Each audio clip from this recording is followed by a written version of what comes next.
आज जो बेटा हम स्टडी करेंगे ना, हम स्टडी करेंगे किसके बारे में बेटे? गॉस लॉ के बारे में, ठीक है। गॉस लॉ, तो उससे पहले मैं चर्चा कर चुका हूँ किसके बारे में बेटे? इलेक्ट्रिक फ्लक्स के बारे में। और इलेक्ट्रिक फ्लक्स था क्या? बेसिकली वो क्या था बेटे कि किसी यूनिट एरिया के अंदर से कितनी number of electric field lines pass हो रही हैं, ठीक है। और वो बेसिकली हमारे पास किसके बराबर आया था? वो हमारे पास बराबर आया था बेटे फाई, जो बराबर आया था वो आया था किसके बराबर? वो आया था E vector dot A vector के बीच में। यानी कि क्या था बेटे? वो था आपके पास ए का magnitude into cos of theta, ठीक है। अब इसको स्टार्ट करने से पहले ना आपको मैं कुछ बताना चाहता हूँ हल्का सा एक्स्ट्रा। तो पहली जो बात है ना इसके अंदर, पहली जो बात है बेटे वो क्या है? ऐसा मान करके चल कि मुझे पता करना है किसके बारे में बेटे? आपके पास टर्म आती है एक लाइन इंटीग्रल। क्या आता है? Line integral. अब इस लाइन इंटीग्रल का मतलब क्या है कि मान लो आपके पास कोई लाइन है ऐसे, ठीक है। सपोज कर कि आपने ना एक छोटा सा वेक्टर बना लिया, उसके ऊपर छोटा सा पोर्शन ले लिया, उसको आपने कितना बोला बेटे? डीएल बोल दिया। क्या बोल दिया उसने आपको? डीएल बोल दिया बेटे, ठीक है। अब मैंने इसको एक वेक्टर मान लिया। अगर इसको मैं वेक्टर मानता हूँ तो ध्यान से सुन, इसका जो लेंथ है वो ये वाला है, ठीक है। मैंने इसको डीएल वेक्टर मान लिया। सपोज कर कि इस वाले पॉइंट पे ना एक वेक्टर बनाया मैंने जो कि टेंजेंट जा रहा है, ऐसे टेंजेंट जा रहा है बेटे। सपोज कर वो ए वेक्टर है, ठीक है।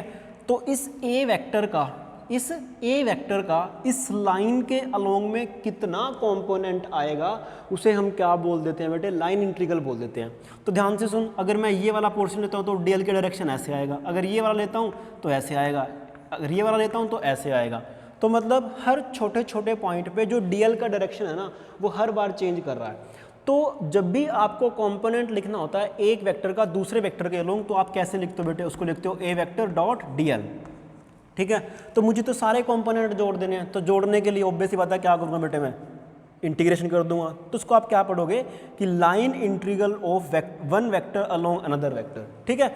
तो इस ए वेक्टर का इन सभी डीएल के अलोंग में जितना कंपोनेंट आएगा उसे अपन क्या बोलते हैं बेटे? Line integral. सिमिलरली एक हमारे पास दूसरी टर्म होती है, कौन सी वाली होती है बेटे? उसको हम बोलते हैं सरफेस इंटीग्रल। क्या बोलते हैं उसको? Surface integral. Surface integral. अब सरफेस इंटीग्रल क्या बेटे? कि सपोज करो आपके पास कोई क्लोज सरफेस एरिया है, ठीक है। ओके, क्लोज सरफेस एरिया, मैंने क्या करा? सपोज करो ये स्फीयर है तेरे पास, क्या बना मैंने? ये स्फीयर बना लिया। उस स्फीयर का मैंने छोटा सा पोर्शन ले लिया। कितना पोर्शन ले लिया बेटे? सपोज कर हमने उसका जो पोर्शन लिया वो हमने कितना ले लिया? डी ए ले लिया। कितना ले लिया बेटे? D A. अब ऑब्वियस ही बात है, डी ए मतलब छोटा सा एरिया ले लिया। उस डी ए का जो डायरेक्शन बनता है वो कैसे बनता है बेटे? इस सरफेस के परपेंडिकुलर एन कैप के। मान लो कोई वेक्टर है, कोई भी वेक्टर बना लिया हमने, सपोज कर वो हमने बना लिया ए वेक्टर। क्या बना लिया बेटे हमने? ए वेक्टर। तो मान ले कि तो हमने ना एक टर्म डिफाइन करी जिसको मैंने बोला क्या बेटे? Surface integral. सरफेस इंटीग्रल का मतलब क्या है? क्या कि इस ए वेक्टर का इस एन कैप के अलोंग में कितना कंपोनेंट है उसको अपन क्या बोलते हैं बेटे? सरफेस इंटीग्रल बोलते हैं, ठीक है। तो अगर मैं हर पॉइंट पे चेक करना चाहूँ तो यहाँ पे एन कैप इस तरह से होगा, यहाँ पे एन कैप इस तरह से होगा, हर बार में वो परपेंडिकुलर होना चाहिए। यहाँ पे एन कैप इस तरह से होगा बेटे, यहाँ पे एन कैप इस तरह से होगा, ठीक है। तो इस ए वेक्टर का इन सभी के अलोंग में कितना कंपोनेंट होने वाला है उसे अपन क्या बोलते हैं बेटे? सरफेस इंटीग्रल बोलते हैं। तो मुझे तो सभी के लिए चाहिए, तो सभी के लिए क्या करना पड़ेगा? आपको इंटीग्रेशन करना पड़ेगा, ठीक है। चलिए वो आगे बढ़ते हैं। इसके साथ साथ आपको मैं अगर क्वेश्चन देता हूँ क्या कि बेटे मान लो लास्ट लेक्चर में हमने ना इलेक्ट्रिक फ्लक्स के काफ़ी सारे क्वेश्चंस किए थे। अब हम क्या करते, थोड़ा सा ना हल्का सा मॉडिफाई करने की कोशिश करते हैं बेटे। क्या कि सपोज कर कि तेरे पास ना ये स्फीयर है, बिल्कुल क्या है बेटे? तेरे पास स्फीयर है और उसका रेडियस कितना बेटे? आर है। तो हमने स्फीयर मान लिया भाई, ठीक है। अब मान ले कि इलेक्ट्रिक फील्ड लाइन्स इस तरह से जा रही हैं, ऐसे जा रही हैं, बिल्कुल हमने क्या मान लिया भाई? इलेक्ट्रिक फील्ड लाइन्स जा रही हैं। ओके, बहुत बढ़िया, शाबाश। अब अगर आपको मैं बोलता हूँ कि इस टाइम इस स्फीयर के अंदर से कितना फ्लक्स है, मतलब यहाँ से कितना फ्लक्स जा रहा है, ठीक है, तो कैसे निकालेगा तुम? ध्यान दे सुन, मैंने क्या करा बेटे? एक छोटा सा पोर्शन ले लिया इसका, किसका? स्फीयर का, यहाँ पे। अब अगर इस स्फीयर का मैं पोर्शन लेता हूँ तो जो इलेक्ट्रिक फील्ड का डायरेक्शन है वो अंदर की तरफ है, वो कितना है बेटे? वो ई है, ठीक है। सिमिलरली जो एरिया वेक्टर है इसका, जो डी एस, सपोज कर ये जो इस हमने माना ना, इसका एरिया कितना माना बेटे? हमने डी एस मान लिया।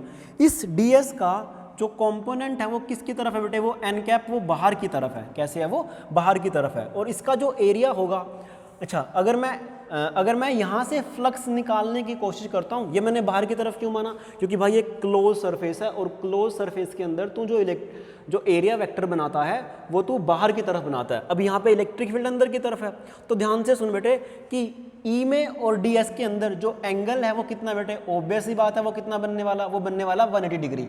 तो जब अब 180 डिग्री बनेगा तो ई जो डॉट डी एस होगा, ई जो डॉट डी एस होगा वो किसके बराबर बने बेटे, वो बनेगा ई D S into cos of 180 degree. ठीक है, तो ई डी एस कोस 180 कितना होता है बेटे, होता है -1, तो कितना आंसर आएगा, ई इंटू माइनस के डी एस। सिमिलरली बिल्कुल इसके अपोजिट में भी एक डी एस बन रहा होगा, नहीं बन रहा होगा, बिल्कुल बन रहा होगा। ठीक है, अगर बिल्कुल इसके अपोजिट में एंगल बन रहा है तो इधर ही इलेक्ट्रिक फील्ड है बेटे, इसका जो मैग्नीट्यूड है वो कितना बेटे, डी एस है, एन कैप किधर है इसका, इधर है, तो मैंने ये बेसिकली डी एस है।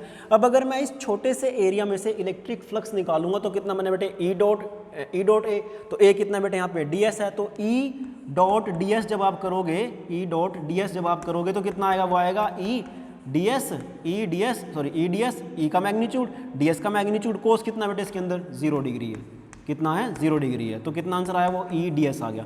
तो ध्यान से सुन, फ्लक्स है तेरी एक स्केलर क्वांटिटी, उसको तू नॉर्मली ऐड करेगा। यहाँ पे कितना फ्लक्स है बेटे, माइनस ई डी एस, यहाँ से कितना है बेटे, ई डी एस। इस तरह से जब तू इस पूरे सरफेस के अंदर से फ्लक्स निकालेगा ना, तो अगर एक ई डी एस आ रहा है तो पक्का एक माइनस ई डी एस आ रहा होगा, तो जो नेट फ्लक्स बनेगा यहाँ से, नेट फ्लक्स बनेगा बेटे वो कितना बनेगा, 0। यानी कि किसी क्लोज सरफेस के अंदर जितनी इलेक्ट्रिक फील्ड लाइन उसके अंदर घुस रही होती हैं उतनी ही इलेक्ट्रिक फील्ड लाइंस बेटे बाहर भी निकल रही होती हैं।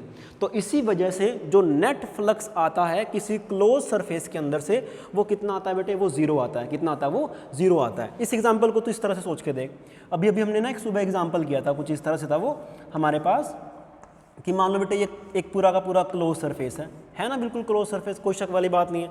तो मैंने आपको ना कुछ इस तरह से दिया था कि यहाँ पे क्या बेटे, यहाँ पे उसकी ये एक्स एक्सिस है, यहाँ पे क्या बेटे वाई एक्सिस है, यहाँ पे क्या है जेड एक्सिस है। इसका जो साइड है वो कितना बेटे, वो है ए, कितना है, स्मॉल ए है। ओके, तो मैं यहाँ पे आपको बोलता हूँ कि जो इलेक्ट्रिक फील्ड है बेटे वो दे रखा है आपको कितना, ई नॉट आई कैप दे रखा है। अब यहाँ पे जो इलेक्ट्रिक फील्ड है ना बेटे वो खाली एक्स, अब वो डिस्टेंस के साथ वेरी नहीं कर रहा है। क्या नहीं कर रहा है, डिस्टेंस के साथ वेरी नहीं कर रहा है।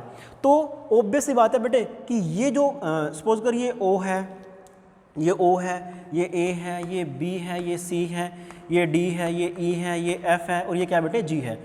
तो ये जो साइड बन रही हैं कौन कौन सी बेटे, सी डी ई बी या फिर ओ एफ जी ए, या ठीक है, इनमें जो एंगल बनेगा किसका, एरिया वेक्टर का, वो एरिया वेक्टर बेटे जो बनेगा वो आई कैप के परपेंडिकुलर होगा। तो इन दोनों के अंदर से जो फ्लक्स आएगा वो 0 आने वाला है। ठीक है, सिमिलरली इसके अंदर से भी 0 आने वाला है और बैक वाले के अंदर से भी 0 आने वाला है। तो जो नेट फ्लक्स आएगा, आउट फ्लक्स आएगा इस पूरे क्लोज सरफेस के अंदर से, वो किसके बराबर आएगा, वो बराबर आए बेटे मतलब इस वाले एरिया में से, और दूसरा किस में से आएगा, इस वाले एरिया में से। तो मतलब ए जी ई बी में से आएगा या फिर सी डी एफ ओ में से आएगा। ठीक है, तो पहले मैं सी डी ओ एफ में से फ्लक्स कैलकुलेट करता हूँ। अगर मैं कैलकुलेट करना चाहता हूँ बेटे तो ध्यान से सुन क्या क्या कि फ्लक्स कितना आएगा, वो आए बेटे ई डॉट ए। तो ई तो तेरे पास कितना है बेटे, E naught into I cap dot area vector कितना है उसका बेटे, एरिया बना कितना, ए स्क्वायर इंटू में।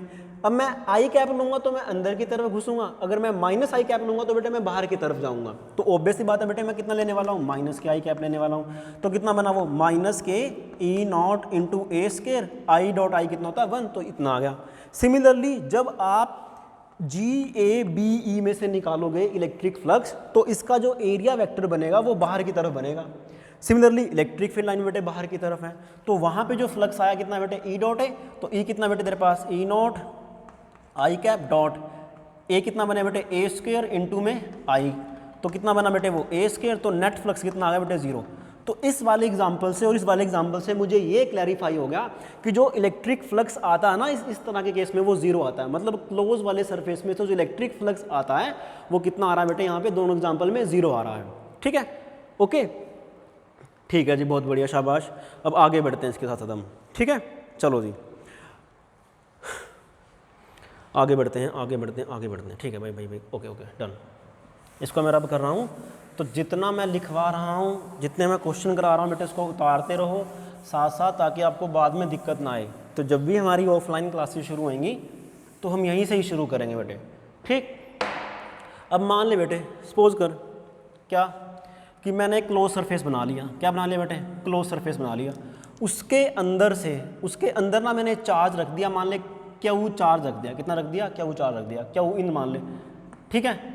तो ये जो क्यू इन होगा तो ये क्या करे बेटे? बाहर की तरफ इलेक्ट्रिक फील्ड लाइंस जनरेट करेगा, ऐसे electric field lines, electric field lines, electric field lines ऐसे बेटे। तो मान के चल कि ये तेरा 3 डायमेंशन स्ट्रक्चर बन रहा है ऐसे, ठीक है। तो मैंने क्या करा, जहाँ से इलेक्ट्रिक फील्ड लाइंस आ रही है मैंने बिल्कुल छोटा सा एरिया चूज़ कर लिया। कितना एरिया चूज़ कर लिया बेटे? सपोज कर वो तेरा ds है, ds वेक्टर है, और ds कितना है? ds कितना है बेटे? ds किसके बराबर है? ds का मैग्नीट्यूड ds माना मैंने, और n कैप। अब वो जो n कैप है वो किसकी तरफ है बेटे? वो बाहर की तरफ है। तो बाहर की तरफ मैंने इस तरह से बना लिया। ओके, क्लियर है मेरी बात? सिमिलरली यहाँ पर भी ऐसे बनेगा बेटे। ये आपके पास इलेक्ट्रिक फील्ड की डायरेक्शन है, ये भी इलेक्ट्रिक फील्ड की डायरेक्शन है बेटे, ये भी इलेक्ट्रिक फील्ड की डायरेक्शन है, ये भी इलेक्ट्रिक फील्ड की डायरेक्शन है, ये भी इलेक्ट्रिक फील्ड की डायरेक्शन है। तो हर जगह पे जो ds बनेगा ना वो हर बार में सेम बनने वाला बेटे। यहाँ पे जो ds बनेगा वो किधर आएगा बेटे? n कैप आएगा। यहाँ पे भी जो ds बनेगा वो भी कितना है बेटे? n कैप आएगा, आना चाहिए ऑब्वियस बात है। यहाँ पे भी कितना बने बेटे? n कैप बनेगा इस ds का। सिमिलरली इस वाले ds का भी किधर बनेगा बेटे? n कैप, ठीक है। अब ध्यान से देख बेटे, ध्यान से देख कि हर बार हर ds के ऊपर, हर ds वेक्टर के साथ इस इलेक्ट्रिक फील्ड ने एंगल कितना बना रखा है बेटे? 0। कितना बना रखा है? 0। अब अगर मैं ये छोटा सा पोर्शन लेता हूँ तो यहाँ से जो इलेक्ट्रिक फ्लक्स आएगा कितना है बेटे? वो आएगा E डॉट ds। कितना आएगा वो? E डॉट ds, ठीक है। और ऑब्वियस ही बात है कि अगर मैं ध्यान से देखूँ ना तो एंगल यहाँ पे 0 ही है एक तरह से। कितना एंगल है बेटे? 0 ही है, ठीक। तो अब की बार जो फ्लक्स आने वाला यानी कि E डॉट ए आने वाला, number of electric field lines आने वाली है इस वाले क्लोज सरफेस से, इस वाले क्लोज सरफेस से बेटे, वो कितनी आने वाली है? अब छोटे से पोर्शन की वजह से तो इतनी आई है। कितनी आई बेटे? छोटे से पोर्शन की वजह से इतनी आई है। तो मुझे तो पूरे के पूरे सरफेस से निकालनी है। तो पूरे सरफेस से आप कैसे निकालोगे? उसको क्या कर दो बेटे? इंटीग्रेशन कर दोगे। क्या कर दोगे? उसका इंटीग्रेशन कर दोगे। तो गॉस लॉ ये बोलता है, क्या बोलता है बेटे? कि जो इलेक्ट्रिक फ्लक्स होगा, जो इलेक्ट्रिक फ्लक्स होगा किसी क्लोज सरफेस में से, वो बराबर होगा किसके? वो बराबर होगा बेटे किसके? 1/ε0 times of Q total charge inside that close surface, inside that close surface. मेरा कहने का ये मतलब बेटे कि ये जो इलेक्ट्रिक फ्लक्स होगा ना किसी क्लोज सरफेस में से, वो किसके बराबर होगा? वो बराबर होगा 1/ε0 इनटू जितना चार्ज उस क्लोज सरफेस के अंदर रखा है। अभी जो क्लोज सरफेस बनाया ना उसको मैं इंटीग्रेशन में बेटे यहाँ डाल देता हूँ, और इसको अपन क्या बोलते हैं? इसको बोलते हैं गॉसियन सरफेस। क्या बोलते हैं इसको? गॉसियन सरफेस भी बोल देते हैं इसको। ओके, ठीक है बेटे मेरी बात। तो इसको मैंने क्लोज सरफेस बना लिया। तो जो गॉस लॉ है वो ये बोलता है कि किसी भी क्लोज सरफेस के अंदर से जो इलेक्ट्रिक फ्लक्स बाहर आता है वो किसके बराबर होता है? वो बराबर होता है बेटे किसके बराबर? 1/ε0 into total charge enclose in that surface. और अगर आप डेफिनेशन भी लिखना चाहो तो डेफिनेशन भी आप यही लिख सकते हो कि the total flux coming out from a close surface is equal to 1/ε0 times of the total charge enclosed in that surface, and that closed surface is known as Gaussian surface। तो बेटे जो मैंने इंटीग्रेशन के ऊपर ये डाला ना तो उसका मतलब ये है कि ये क्लोज सरफेस की बात कर रहा है हमेशा ही। किसकी बात कर रहा है बेटे?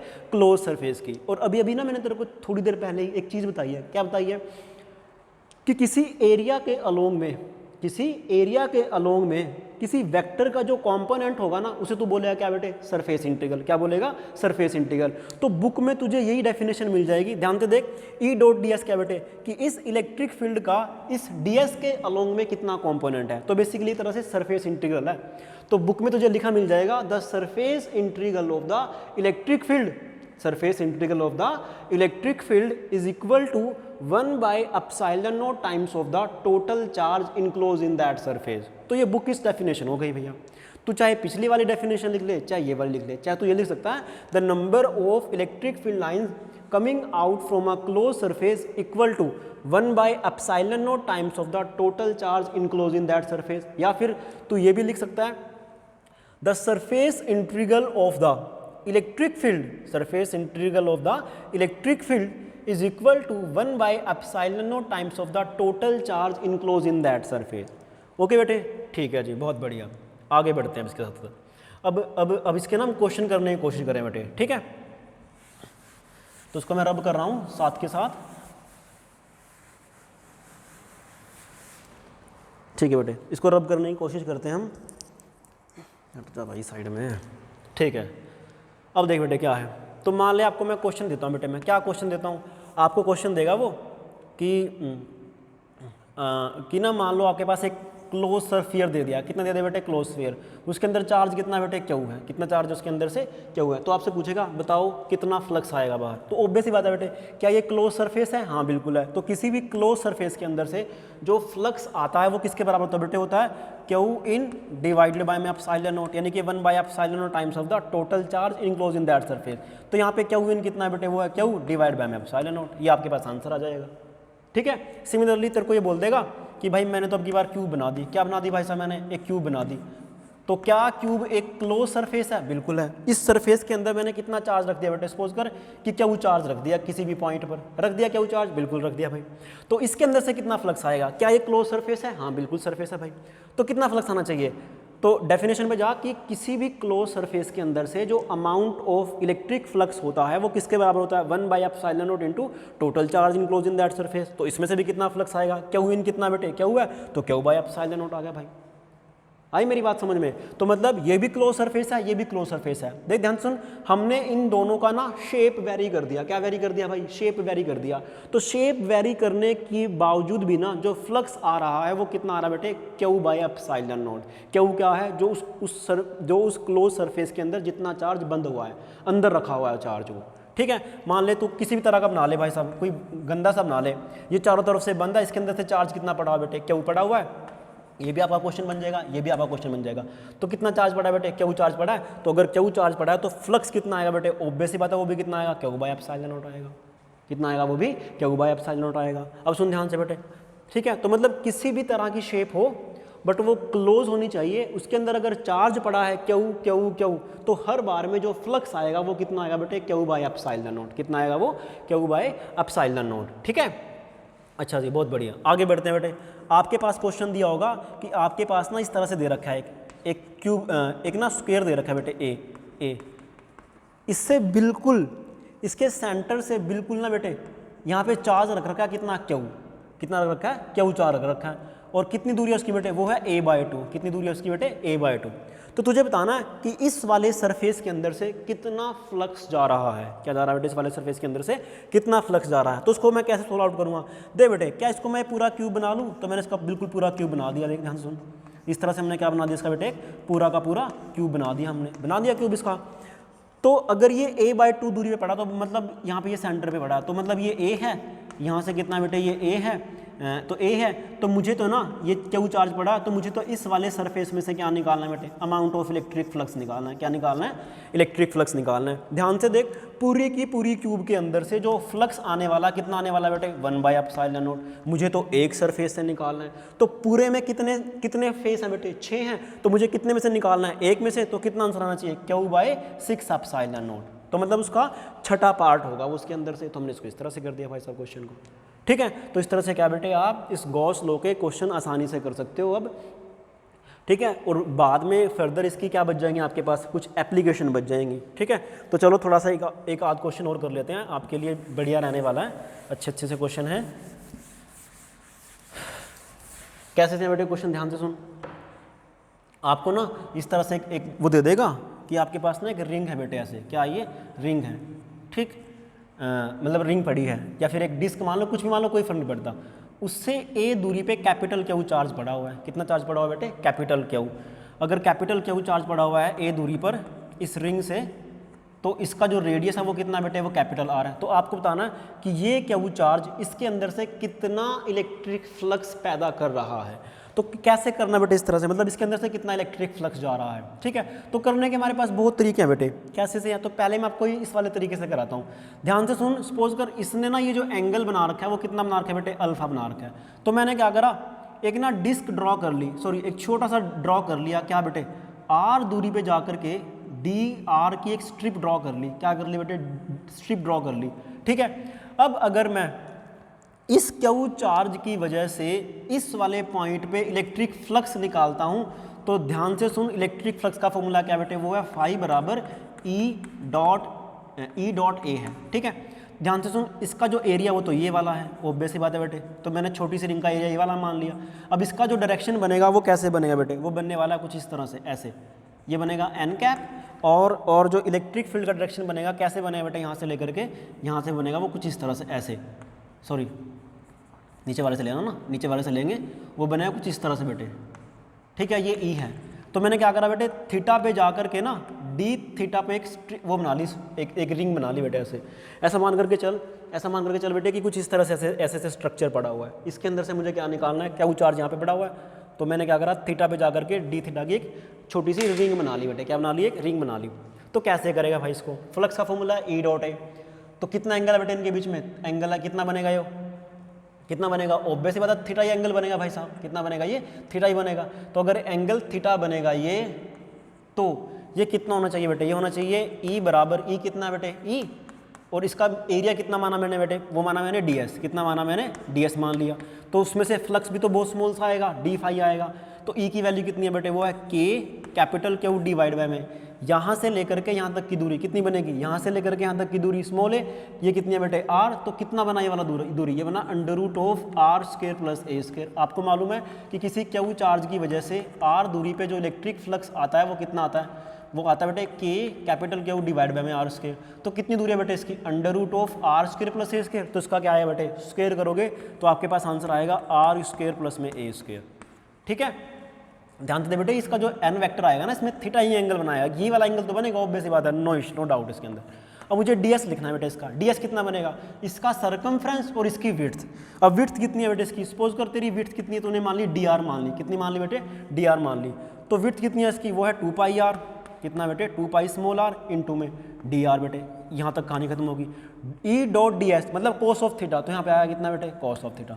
ओके, इसको मैं सिंप्लीफाई करता हूँ, क्या तेरा थीटा यहाँ पे वेरी कर रहा है, नहीं कर रहा, अभी तक, अभी के लिए वेरी नहीं कर रहा, मतलब इसके लिए, इस वाली छोटी सी रिंग के लिए कितना इलेक्ट्रिक फ्लक्स है बेटे, कितना होना चाहिए। तो मैंने देख ध्यान से सुन, वैसे मैं तेरे को बताने की कोशिश करता हूँ। तो यहाँ पे बेटे आर भी वेरिएबल है और थीटा भी वेरिएबल है, तुझे मालूम है जो तेरा थीटा वेरी कर रहा है वो 0 से लेकर के अल्फा तक कर रहा है, मुझे मालूम है, बट जो तेरा आर है ना, तो सॉरी अल्फा, मुझे मतलब कंफर्म नहीं हो कि मेरा अल्फा कितना है, मेरा अल्फा कितना है बेटे। तो मैं क्या करूँगा बेटे, कोस थीटा की वैल्यू पुट करता हूँ यहाँ से, कोस थीटा वैल्यू कितनी आएगी, के क्यू, कोस थीटा होगा बेस अपॉन हाइपोटेन्यूज, कितना होगा, बेस अपॉन हाइपोटेन्यूज, तो कर दे भाई बेस अपॉन हाइपोटेन्यूज, तो बेस कितना बेटे ए, हाइपोटेन्यूज कितनी है बेटे under root of r square plus a square, उसकी पावर 1/2, तो जब यहाँ पर आएगी कितनी बनेगी बेटे, r square plus a square, उसकी पावर कितनी आएगी 3/2, ठीक है।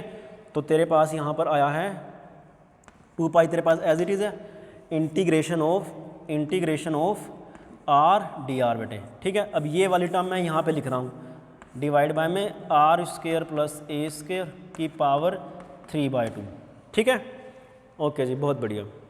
एक्चुअली मैंने ना थीटा भी बेटे वेरिएबल है, यहाँ पे थीटा वेरिएबल है ना, तो मुझे ना एक को रिप्लेस करना होगा, तो मैंने पहले भी समझाया था ये चीज़, क्या कि मुझे एक को रिप्लेस करना होगा, क्यों, क्योंकि मेरे पास इंटीग्रेशन एक सिंगल है, क्या मेरे पास इंटीग्रेशन बेटे सिंगल है, इस वजह से मैंने थीटा को रिप्लेस कर दिया यहाँ पे, ठीक है, कोई बात नहीं। तो अब देख ध्यान सुन बेटे, मैं क्या करता हूँ, आर स्क्वायर प्लस, अच्छा आर की लिमिट कहाँ से कहाँ तक है, 0 से लेकर के कैपिटल आर तक, तो आपने कैपिटल आर भर दिया, यहाँ पे भर दिया, r square plus a square को आप क्या कितना पुट करो बेटे, टी स्क्वायर पुट कर दो। जैसे आप टी स्क्वायर पुट करोगे तो इसको डिफ्रेंशिएट करो, तो 2r dr किसके बराबर है बेटे, ए तो 0 बन जाएगा, फिक्स है ये, तो ये बनेगा 2t इंटू में स्मॉल टी, 2 ने 2 को मार दिया, आर डी आर जो तेरे पास आया वो किसके बराबर आया, टी इंटू डी टी के बराबर आ गया, ठीक है। ओके, तो जब तेरा स्मॉल r 0 है तो तेरा t कितना बेटे, वो तेरा बनेगा a, कितना बनेगा a, यानी कि कब, जब तेरे पास r कितना बेटे 0 है, जब तेरे पास r का वैल्यू कैपिटल R है, जब तेरे पास r का वैल्यू कितना बेटे कैपिटल R है, तो तेरे पास t बनेगा वो कितना बनेगा, वो बनेगा टी स्क्वायर बनेगा, कितना कैपिटल R स्क्वायर प्लस में a स्क्वायर, और t किसके बराबर आ बेटे, वो अंडर रूट ऑफ R square plus a square के बराबर आ गया, ठीक है, बहुत बढ़िया, शाबाश। आगे क्या करना है भाई, मैं वैल्यू पुट कर दो, देख